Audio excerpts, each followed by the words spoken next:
I'm Sandra with Serendipity Designs, and I'm glad to have y'all here today. And what I hope to impart to y'all is that, whenever I was at El Centro and doing drapery classes, I didn't really understand it. And so then I got into the industry and went to work at a workroom. And at that workroom, another lady explained to me how to do draperies. And she explained it to me in a whole different way that just totally clicked. I did not do well in high school in math. I took Algebra 1 and Algebra 2, which was the equivalent of algebra, because I just didn't really feel like that my math skills were going to be ready for me to take high-level math. And so I've always just thought that I was not very good at math, but that's what my whole job is math. And so for people that are in this industry, what my goal is to help do the mathematics of your draperies for you. It's not something that you really have to know the ins and outs of completely, but it's good to have a basic knowledge of it so that when people are talking to you about terminology that you know what they're saying and that it's not something that has to be explained. Now, for me, I have talked with many new designers, old designers that have no clue how to figure draperies or upholstery or anything else like that. And I take it upon myself, because I'm just really passionate about it, to do like Drapery 101 and just start over and talk to the people that are looking to me to help them with their draperies about the terminology so that they and I can speak the same language, because it is a totally different language, like with anything that you do. If you're working with cabinetry or kitchen design or anything else like that, there's terminology in that industry that you may not be very versed in. And so it's my pleasure to help you get versed in those terminologies so that you can speak well about that to your clients. What we have here today is some tools of the trade, and I just wanted to start with saying that the most important tool in doing your drapery project is your calculator and your tape measure, because without those you really can't come up with the right estimate for anybody. And so these are very important tools. After that, you have to start deciding what type of window treatments you want and the purpose behind each window treatment. Do you want a window treatment that's just going to allow light in and you just want it to be decorative, or do you want a drapery that's going to open and close so that you can get privacy? Potentially you may want more than privacy. You may also want a blackout quality, which you'll see in some of the rooms that I have here to show you today. But with any of those, if you're doing draperies, you have to start with what hardware will you be using. The hardware line that I have displayed here today is from Design Elements, and it's down on Medical Drive. And what I like about their product is that it's very versatile. You have lots of different choices, but most of all, they're stocked in Dallas. And so when I'm on a project and maybe I need another finial or I need another bracket, I can run down to Design Elements and they're going to have it right there for me to grab and finish my installation that day. And then when you have selected your drapery rod, there's different types of rods. This one here has some glides that are hanging off the bottom of it, and these are called zip rods because you can just have your drapery slide back and forth without any rings. And so a lot of times you're going to have really wide windows that are going to have a center bracket, and something like this allows everything to glide really nicely. There's also such thing called an overlap on a drapery, and that's where the drapery fabrics cross over, and that creates the ability to cut out that light gap. And so with the zip rod, you do get an overlap carrier that allows you to do that. This rod here is a metal rod that has rings. You have choices of rings. You can do acrylic rings, or you can do these type of rings, and your drapery hangs from that. The issue with this is that if you have a rod that's much wider than about 48 inches, you have to have a center support, and then the rings can't go past it. They do have brackets that are bypass brackets, and the ring will be a C-ring so that it can go across the rod this way. These things right here are all called finials, and there's many different types of finials. There's the acrylic if you want, or you can do this, and this is called an end cap. An end cap is what people are mostly doing now, because we've gotten away from these larger finials and we're doing a much smaller scale sleek line with these end caps. So now you've decided that what type of hardware that you wanted to use in that space, and then of course you would go to what type of fabric would you want. And there's all different kinds of lines of fabric that you can pick from. You can go down to the Decorative Center and go to Brunswick and Fee or Pendler and pick out your selections there. You have to decide, do you want a solid or do you want to print? And that is where the whole process starts whenever you have to start doing the calculations. We'll talk about the calculations a little bit later. Right now, we're just going to go from room to room and see what different types of treatments that we have to talk about. This is a room that used to be a formal dining room, and when COVID happened, my daughter had to come home from UTD and she had to start doing online school. So we changed it into a home office for her to be able to do her online schooling. What we have here for a drapery treatment is a cornice board that's made out of wood. It's very hard, it's not a soft treatment, and then it has these jabots on it. These treatments have not been updated in probably 15 years, but I really like the style of it with the rug and the rest of the decor. On this treatment, what we have here is we have an arched shape, and it has a decorative cord on the bottom here. You may want to come up and get really close so that you can see all the details. This decorative cord has been applied to the face of the board. Then this piece here is a piece of wood that has been contoured and cut to this shape. And then nail heads have been applied and more tape trim has been applied. The decorative cord that was here was repeated up there and pulled across and knotted to be able to take the jabots and have them face mounted onto the cornice board.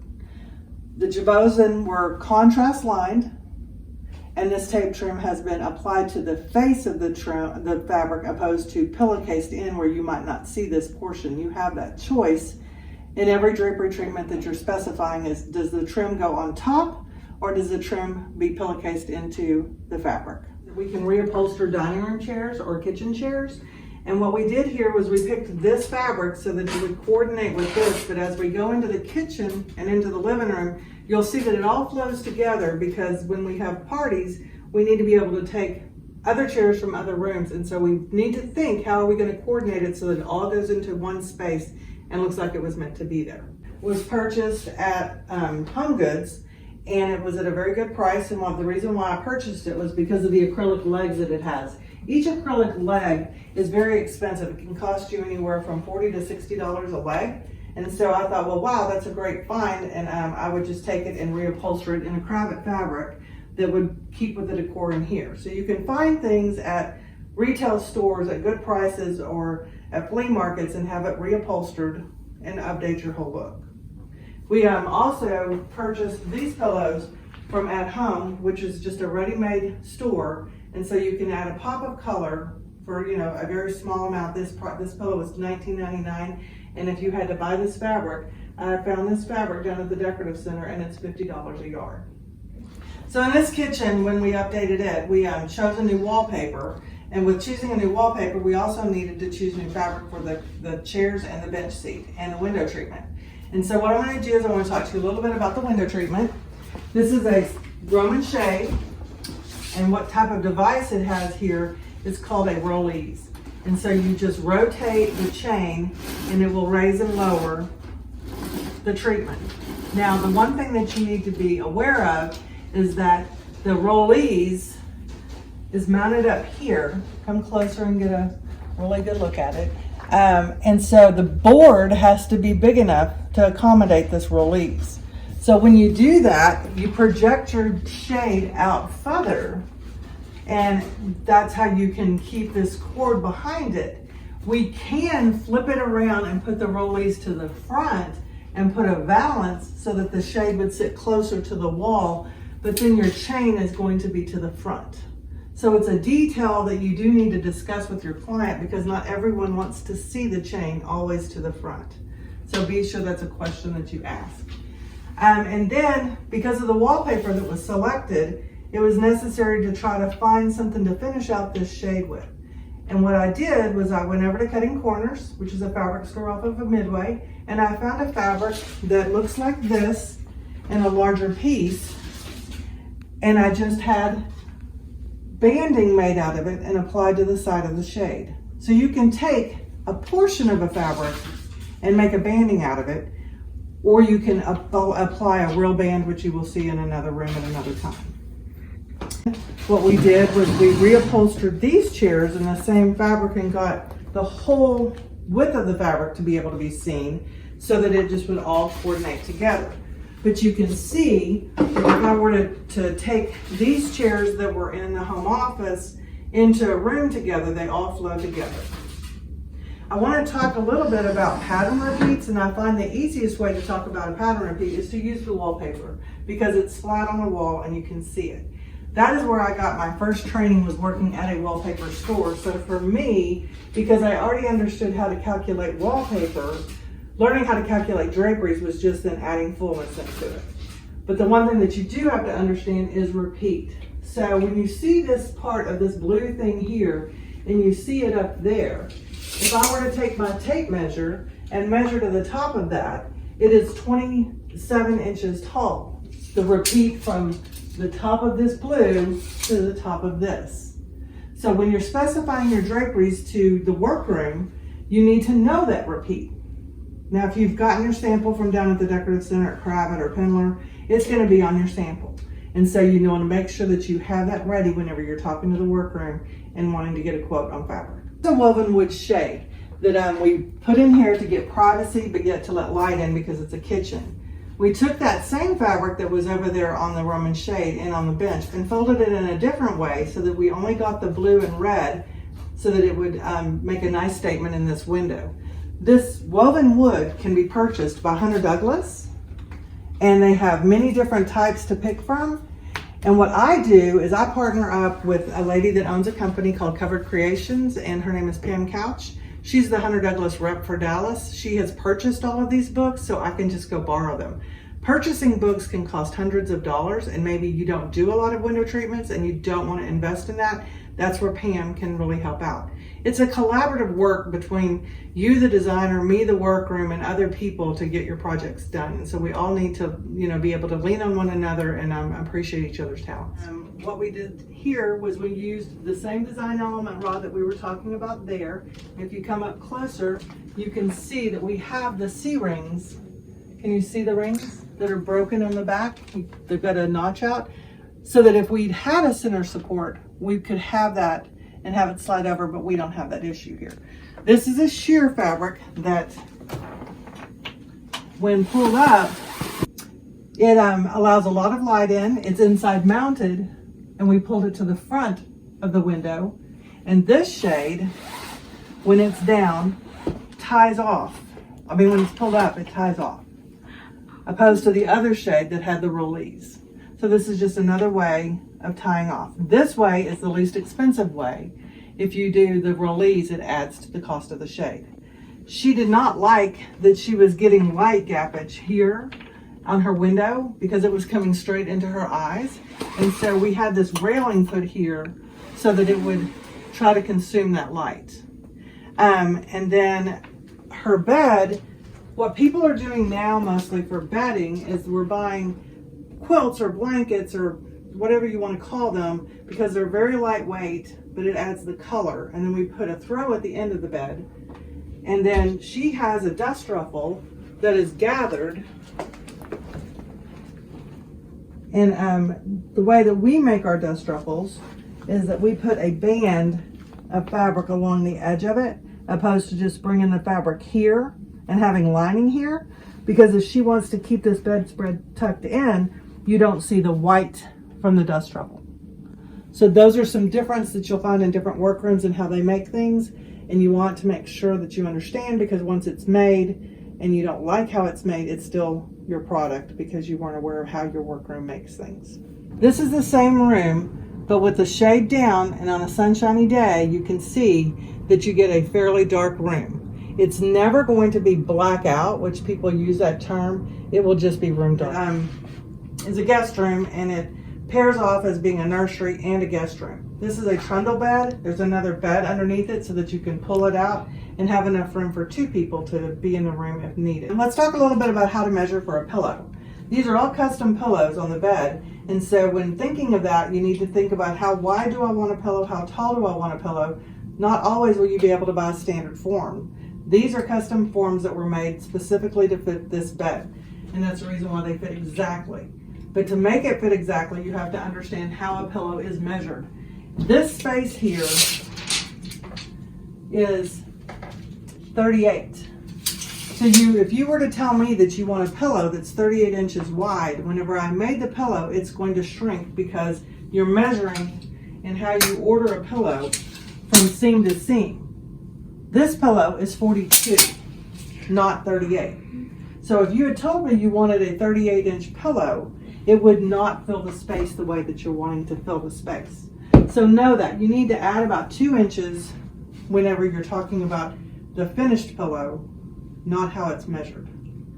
And this dust ruffle here is a dust ruffle that's been slightly gathered. We did not gather it very full because we wanted to be able to see the beautiful pattern that has been appliqued onto this fabric.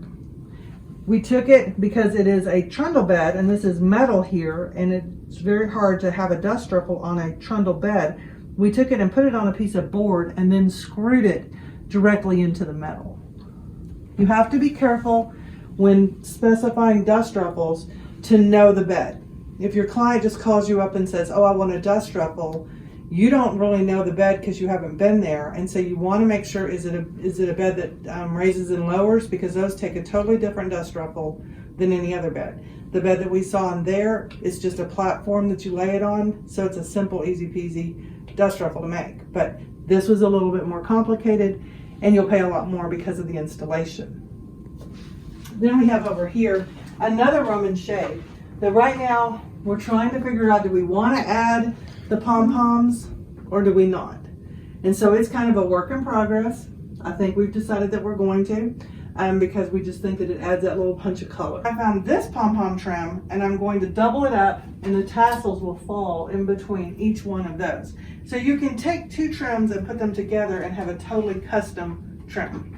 Okay, so this is another room where we have another window treatment, and this valance here is called a tailored valance. It has pleats on the end where it folds into the fabric and turns the corner. When you turn the corner on a drape, a valance, or whatever, that is called a return. And so that return has to be figured on what else it's going over. For instance, it's going over this panel of drapery here, and this panel has a 3.5-inch return. This valance has a 5.5-inch return. So you need to know how to stack the drapery and valance properly, because if you ask for 3.5 on this, it's going to smash the draperies and it's not going to be big enough. So it's always good to have somebody come out and custom measure your job, because then they can help you with all of those details. They'll give it to me and then I'll talk it over with you. What we also did in here, because we wanted some blackout qualities, because these are stationary panels, they're not opening and closing like the sheer in the other room, we put this roller shade here. And this is a blackout roller shade from Hunter Douglas, just like the woven woods that you saw in that other picture, that other room. This is on the rollies as well, so it's on the chain pull that you can raise it and lower it. And once again, there was too much light gappage, and so we put these side rails here so that it would capture the light. Because anywhere there's light, think of light as water, and if you have the slightest crack, water will come through. It's the same way with draperies. On this bed, this is another situation where you can save a little bit of money on the bedding and buy something ready-made and then do custom pillows. This bed did not really need or require a dust ruffle, and so it does not have one on it. These pillows here that are on the bed, just panel pillows. This is a custom-made pillow that has a contrast cord on it. And once again, when you measure a pillow, you're measuring from seam to seam. This is a down fill in this pillow, which is part feather and part down off of a goose. The down is the belly, then the feathers. The down is what's expensive, and so it depends upon the amount of percentage of down in a pillow as to how expensive the form is. These are 95.5 forms. They make them in 90.10. They make them in 25.75. But pillows that are made out of down are more, they have more weight to them. They're heavier than when you buy them at the store where these came from. These are ready-made pillows that were bought at Ross department store, and these just have polyfill in them. But you can take ready-made pillows from a store, $19.99, and then pop a front, piece of pillow up here that might be more expensive because it's the one that's facing front. Now these pillows obviously were custom made to match the draperies, and they have a flange on the edge opposed to a cord. This is a cord that has a piece of welt inside of it, just twisted microfibers that are in that. And this is a welt that's just flat. And these are called butterfly corners.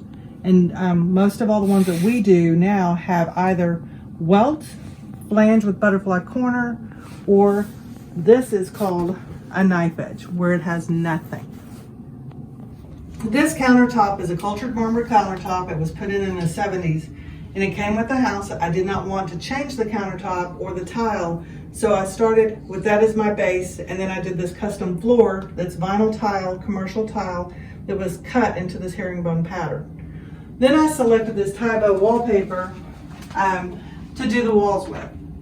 And then I wanted to have something that was light filtering so that when the light is not on, that you can get good light in here. And I opted for yet another flat balance with the pleated corners, with the returns. And I found this tape trim here at Samuel & Sons that coordinates beautifully with this wallpaper. Now at this point in time, I have run out of money because I've spent way too much money on the wallpaper and this tape trim. And so I decided that I had to cut back, and when I did, I went to Tuesday Morning and bought some ready-made panels that had a rock pocket, and I just put this tiny little bitty trim on here and then folded it over and used some clip rings that I could actually just pinch the fabric myself and get a really nice look for a really low cost. Okay, and in this room what we have is another tailored balance. And we will talk about the return again because it's very important. This return, because these drapes are functional, I made it have a 7.5 inch return because I didn't want it dragging on my balance. And so these draperies are functional. These draperies have blackout lining.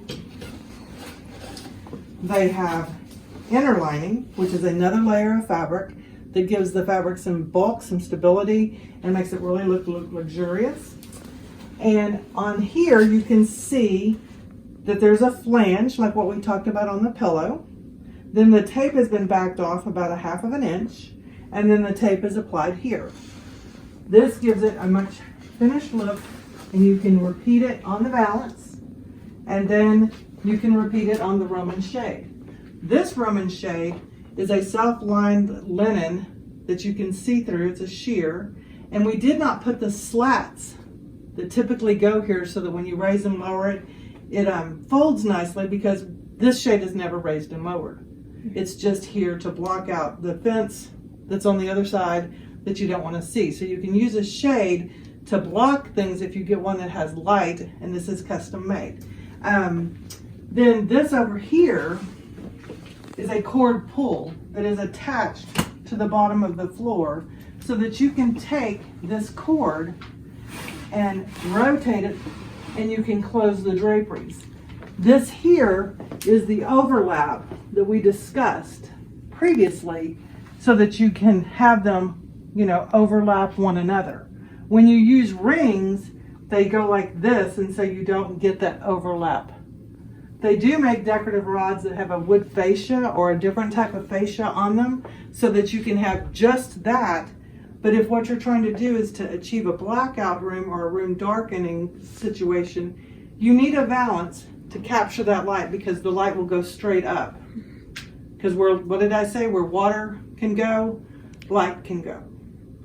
Now this bed, what we did here was we took the decorative fabric that was chosen, and then we got a blanket-like fabric that's like a velvet.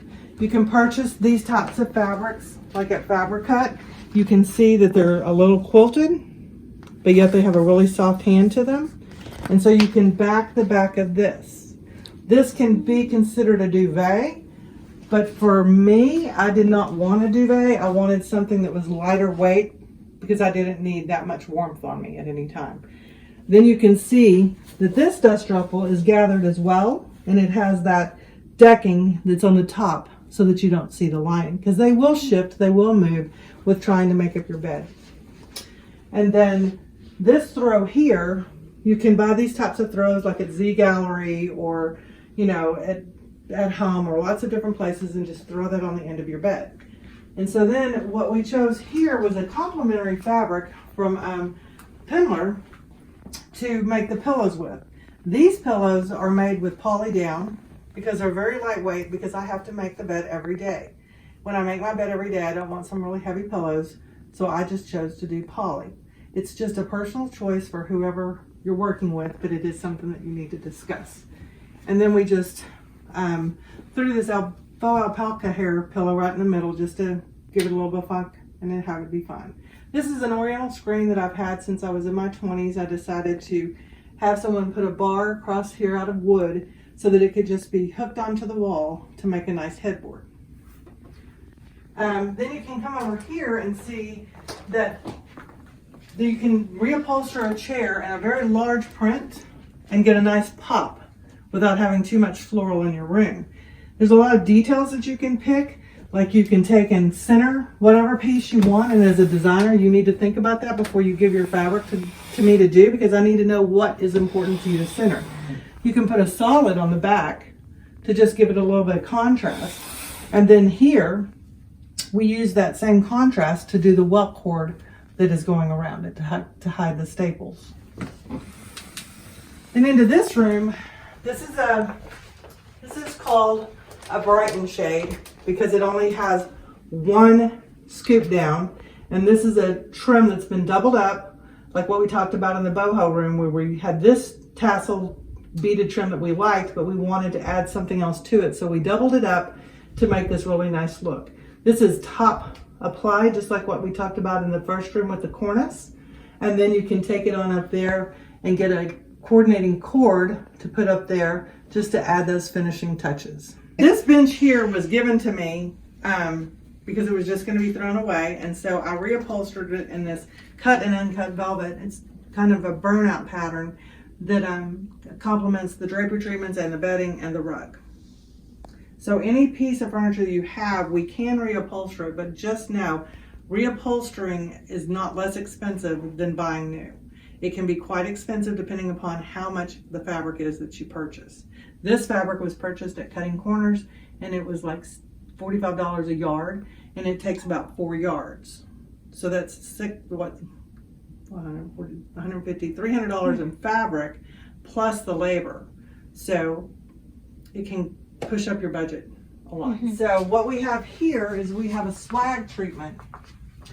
This swag treatment is made from some panels that I bought at the World Trade Center that were custom painted silk. The idea was that they were supposed to be made into Roman shades. When I hired the girl to paint the panels did not come out where you could have 5 Roman shades that all matched. So she had to do them again, and she gave me all of the panels because they didn't work. And so I loved the fabric so much that I made swags out of them. Once again, you've got a double treatment here out of a 1 bead and then a tassel trim in the front to add some interest to it. These draperies have a different type of blackout lining that is a soft blackout lining, which is wonderful, and I did not interline them. These draperies also are motorized, and so while I'm sitting at my desk, and if it gets too hot in here,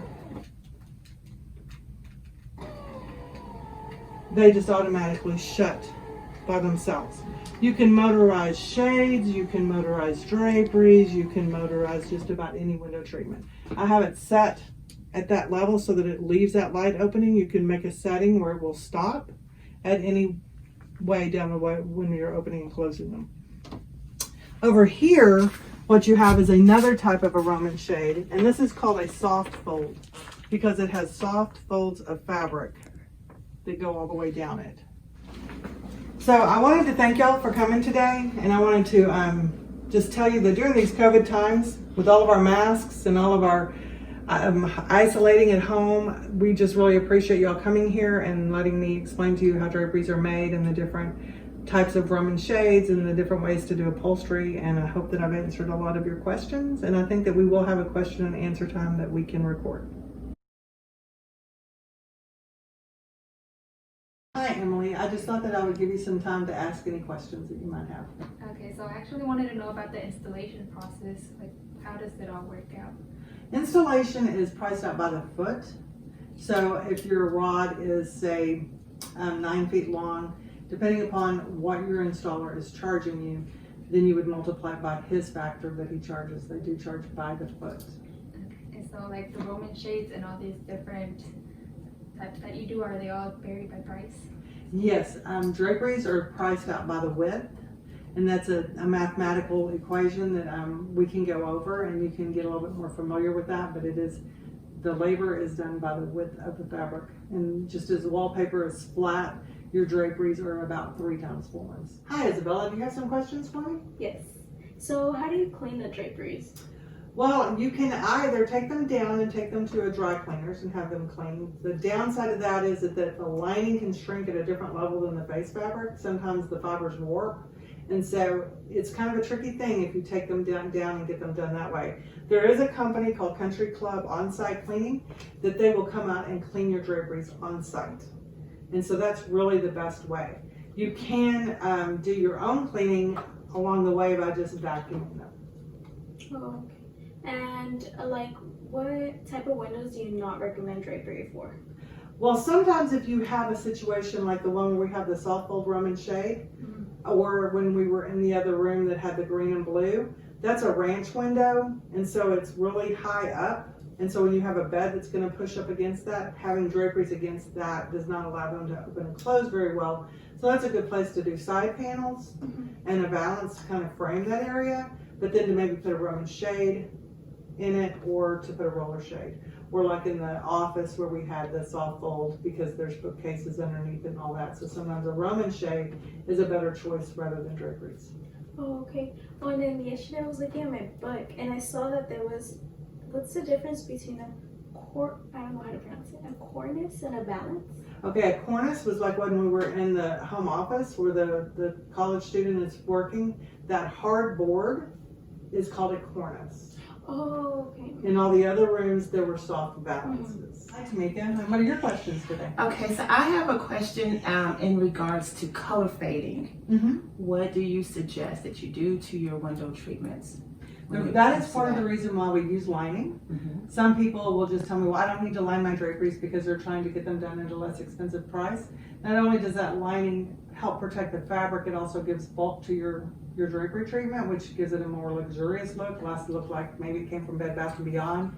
If you're going to pay for custom draperies and you're paying for that fabric, you want to make sure that you're protecting that fabric. And that's why we usually put an inner lining in almost every drapery that we do. So they're lined, they're interlined, and you have the face fabric. Now, that leading edge that we were talking about, it will fade over time because that's what the sun is hitting. Okay. Then also hanging. When your draperies are hung, what do you suggest? Like, do you suggest them to be puddled or so many inches from the floor? Because I see some people that have their drapes, it seems like their drapes has like really long legs with very short pants on. What's your suggestion when it comes to how the drapery should fall? Okay, let's take a moment and we'll go to another room and look at that very question. That's a good question. So in talking about drapes and drapery lengths, this is called a break. Just like a man's pants break when it hits the shoes. This is a break on a drapery. When we go back into the master bedroom or into the office, this is just barely off the floor because when it swishes across, you don't want to pick up the dust and the dirt. And so it's important to keep the draperies off the floor if they're going to operate. What else do you have for me? The question is about calculations for your window treatment. Can you just kind of run that down to us on how you calculate the windows in order to know how much fabric you need to cover said windows? Right. So let's just say that you have a 40-inch wide window. My first question to you is going to be, is this drapery going to be functional or is this drapery going to be stationary and just for looks?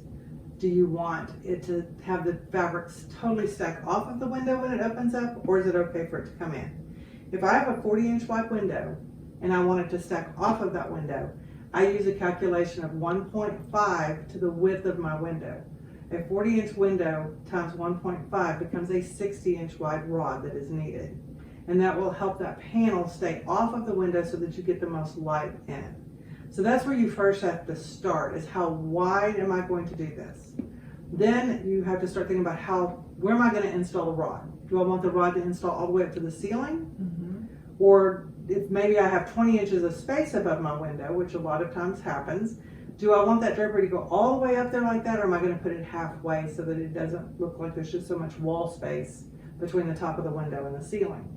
So then once you've figured out what your finish length is, your rod width is, then you've got the denominators that you need to be able to calculate that. You take that rod width, and what I do is I times it by 2.5. That's your fullness of fabric that's going to go into that.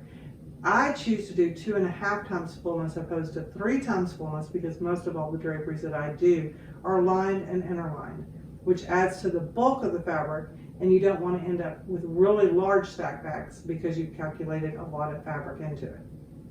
Then once I have come up with the fact that now 60-inch wide rod times 2.5, I still have to add, come with me, for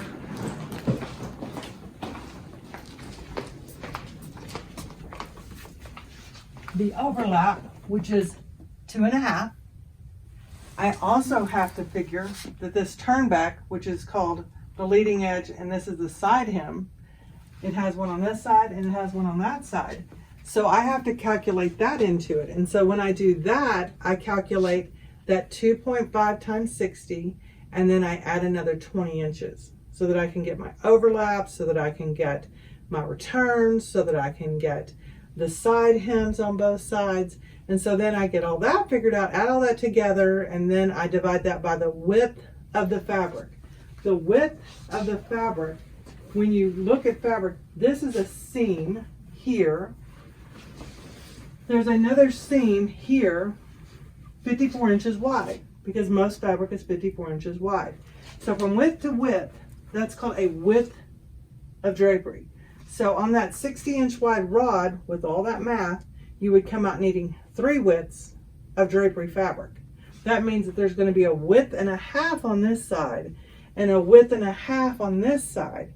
We take the half width and put it to the outside. But now basically you have a width of 27 because it's a half width, a width of 54. So that still calculates as 2 widths of labor. It's not a half width anymore when you're talking a labor calculation, it's a full width because it's another seam that had to be made. And so then you take all of that, and if it's a solid, then you have your finished length. Let's just say that we wanted it to be 110.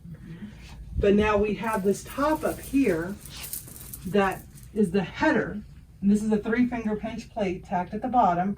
This has a double 4 inches up there, so it's 8 inches that you cannot see a fabric. You have the hem that also has a double hem of 4 inches, so that's a double 8 down there. I mean, that's 8 down there, so then you're at 16. So you have to add the 110 plus the 16, which is going to come to 126. That 126 becomes your cut length, not your finish length, your cut length. So then you've got your, how many widths? How many did we have? 3. And so now we have our cut length, which is 126. So we're going to take that 3 times 126 and divide it by 36, which is how many inches that are in a yard. And that's going to tell us that we need about 10.5 yards of fabric. So I round that up to 11 yards of fabric. And that's because it's a solid, or just a, this is just a texture. It doesn't have a pattern repeat. But like in the kitchen where we looked at that pattern repeat, if this fabric had a large pattern repeat on it, then we would have to figure that pattern repeat into the fabric as well. Not only do you sometimes have a 27-inch pattern repeat, sometimes you have a half drop or a full drop, meaning that you not only have to calculate that 27, if it's a half drop, you have to calculate this one's going to be 126, this one's going to be another half drop more. So it gets really tricky, and that's the reason why you really need to have a good worker and that you can rely on the person who's doing your estimating, because that is a lot for a designer to remember when you're trying to do a lot of other things other than know all this math. Okay. So is there a lot of waste that you get if you use a fabric that has a pattern that requires It a can. pattern repeat? Like on that one that's in the boho room, that dust ruffle, Mm-hmm. that pattern repeat is very large. It's 36, and then it does have a half drop pattern. So that means I have to take the 36 plus the 18, and maybe every time I've got 18 inches of waste, 18 inches of waste. And so you're half a yard. If you have a window this large, this window took like 8 cuts of fabric, then I'm going to have 18 times 8, so that I'm going to have 4 yards left over. And on that fabric in there, that fabric cost $400 a yard retail.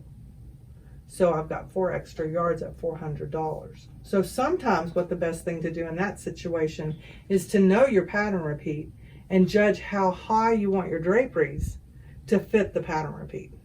Maybe you don't go that extra 2 inches that you thought you wanted to go. Maybe you cut it back because you know that it's going to fit within that pattern repeat. And Shay, talking about calculating fabrics, obviously a drapery treatment is 3 times the width of the window or the rod, and so that takes a lot more fabric.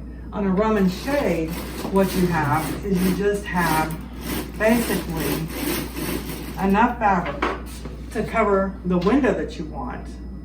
And so it's going to minimize how much fabric you need. But then with all these details that you're putting on it, you can drive that price right back up. Mm-hmm. And so if you have a very expensive fabric, sometimes it's best to use it on a Roman shade or to use it on a pillow, or like what we did in there, use it on a dust ruffle because it's taking smaller cuts. Something else to think about as far as pillows and cushions and all of that type thing. This couch had very low arms, and so we decided to add some bolsters here. These bolsters are made from foam opposed to down or poly because we wanted them to be firmer. So you can make your neck rolls or your bolsters out of foam. Usually that's meant for couches and things like that. Or if you wanted to put this neck roll on a bed, you could, and you might want to make it out of down, or you might want to make it out of poly. This is a down-filled couch, and so you can see sometimes it sags, and so you may have clients that have older furniture that's still in good shape, and what it needs is just to have more down added to the pillows or rewrapped with Dacron to give that couch new life. Mm-hmm. Once again, in upholstery, you may get a great piece at a great price, but then a couch will take 20 yards of fabric. And so depending upon how much your fabric cost is, plus the upholstery cost is, you have to kind of factor that into, am I going to reupholster, am I going to purchase new? And so that's with a chair or an ottoman or anything else like that. These are some other ottomans that came with the acrylic legs, and we had this faux fur put on it, so you can make it really fun or make it really serious, whatever you decide to do. Can old draperies be reused in a new setting or in current setting? Well, Tamika, let's just say somebody had a house full of draperies and they're moving to a new house and they wanted to keep their fabric in their draperies because maybe all of their bedding is coordinated to it and they actually built a house so they could actually use the draperies. First, they do have to be cleaned, and that's a very good, this is a good company to do it with the Country Club Cleaners. They can come do that because we cannot take draperies out of a home and put them on our tables at the workroom without having them being cleaned. I have seen urine on them from dogs, I have seen wine stains, I have seen all kinds of things on draperies, and so you want to get them as clean as possible before given to the workroom. So that's a cost in and of itself. And then what we have to do, if the draperies fit perfectly, then you just need the installer to come and put the new rods up and put them up. But most of the time they have to be reworked. Maybe they need to be shortened or lengthened. With that double 4-inch hem at the bottom, you have some capacity to make them longer. But if that hemline has drug across the floor and gotten dirty and didn't come clean, it may never press out and that hemline may still always be there. So a lot of times what we may do is we may color block a drapery, like the solid one that's in the office. You could cut it and add a different fabric to the bottom with a trim across it to get some length out of that drapery. But if it's just a matter of needing them shortened, typically we shorten them from the top because we can not have to mess with the hemline of the lining and of the inner lining and of the drapery. We can just fold over the top, replete it, and then you have a new length. Okay. Can you please explain natural fibers to us? Yes, it's very popular now to want to go green and to have things all be natural, and that's all lovely. But when you're making custom draperies and you're using a fiber like a linen, linen, just think about if you had a pair of linen pants, and if you sit down and then you stand up, what happens to those linen It's pants? all wrinkled. Okay, well think about my girls at the workroom that are sewing. They're picking that fabric up from machine to machine to machine to work on it. Then we press it, but some of those wrinkles are just now in that fabric. Then that fabric gets bagged when we finish the draperies. Then the installer picks them up, touching them yet again, throws them in his van, comes to the job site, picks them up, throws them over his shoulder, has to sit there and hook them onto the hooks, more handling, and so then they may need to be steamed. Well, that's great. So we can steam that, but with linen, when you steam it, it can grow. I watched some draperies that we finished at 110 become 130. Wow. On some of the books that I have, in the back of the book that it's a linen, it has a caveat that says this fiber will grow. Then I install those draperies into your space. You're the designer, there's the client. They were supposed to be off the floor. Now they're looking like they are just like the break that we had in the other room. But in 2 weeks' time, they're even on the floor more. Now, as a workroom, I don't specify the fabric, you do. And so now this is your responsibility because you told your client this is the product that she should use. She wanted a break, we're off, now we've got puddles. Now they all have to come back to the workroom, be reworked, rehemmed, and that is basically a cost that you really don't want to incur. So my suggestion is to use a poly linen, and it has more stability. But that is not true green. But as much as we may want to go green, we have to think about the cost factor and how the end result may be. Wow. I did not know that. Okay, foam. Is there something that we should look for in foam? Like, is it an indoor foam versus an outdoor foam, or are they all the same, one and the same? They're not all the same. Number one, Not all foams are created equal. Not all foam is created. There is very dense foam, and there's very soft foam. And so, in just doing an upholstery piece, you got to think, do I want to sink right down to the bottom of the chair, or do I want it to hold me up? And so you may want to think about doing a denser foam. But then if you go to the outside, because we do a lot of outdoor kitchens now and outdoor patios and things like that, and so everybody's wanting outdoor furniture reupholstered, they're wanting pillows made for out there. The worst thing you could put outside is a down feather pillow because it's going to end up stinking. So you need to use the polyfill to make your outdoor pillows with. So when you specify a pillow, I need to know if it's an outdoor pillow. I need to know if it's an indoor pillow. If it's an indoor pillow, I need to know, do you want down or do you want poly? If it's outdoor, you don't get a choice. You're just going to get poly because it helps the water drain through. Foam in the outdoor cushions has to be an outdoor foam because it drains. If you use an indoor foam outdoors, it will hold water and then it will rot and mold and ruin your fabric. So is that the same way with fabric? Because there is an outdoor fabric. Yes, if you're doing outdoor furniture, you need to use outdoor fabric. Sunbrella is a great source for outdoor fabric. They have some that's $15 a yard. They have some that's $100 a yard. Perennial fabric is an amazing place to get outdoor fabric, and they have beautiful patterns, but it is a much higher price range. So you can get really excited about their fabrics, and then when you get the estimate, be quite shocked. Yeah, that's good to know. That's a good question. You got one more question. Okay, so what's the question? And it's regarding the importance of dye lots. Like, I bought this beautiful fabric. I've had my stuff installed. A month later, I want to come back and get some more. That's going to be a problem, Tamika. I should have bought more the first time. The thing of it is that they run dye lots, and when that's done, they start on another dye lot. And the biggest problem that I have in estimating is that, let's just say I need 30 yards of fabric. Well, I call Pendler or I call Cravat, and they say, well, we have 30 yards, but it's in pieces. And I go, okay, well, what are the pieces?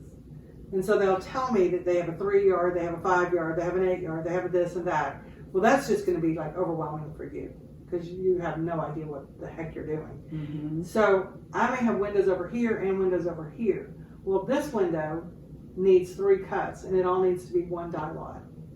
This window over here, if those dye lots aren't that far apart, because you've changed walls, you could use a different dye lot on this other wall. Mm-hmm. But I can't seam that dye lot to one of these. Yeah. So you need to know how to work with the amount of fabric that they have in stock, especially during the COVID times, because they're running out of fabric, they're running out of hardware, they're running out of feathers.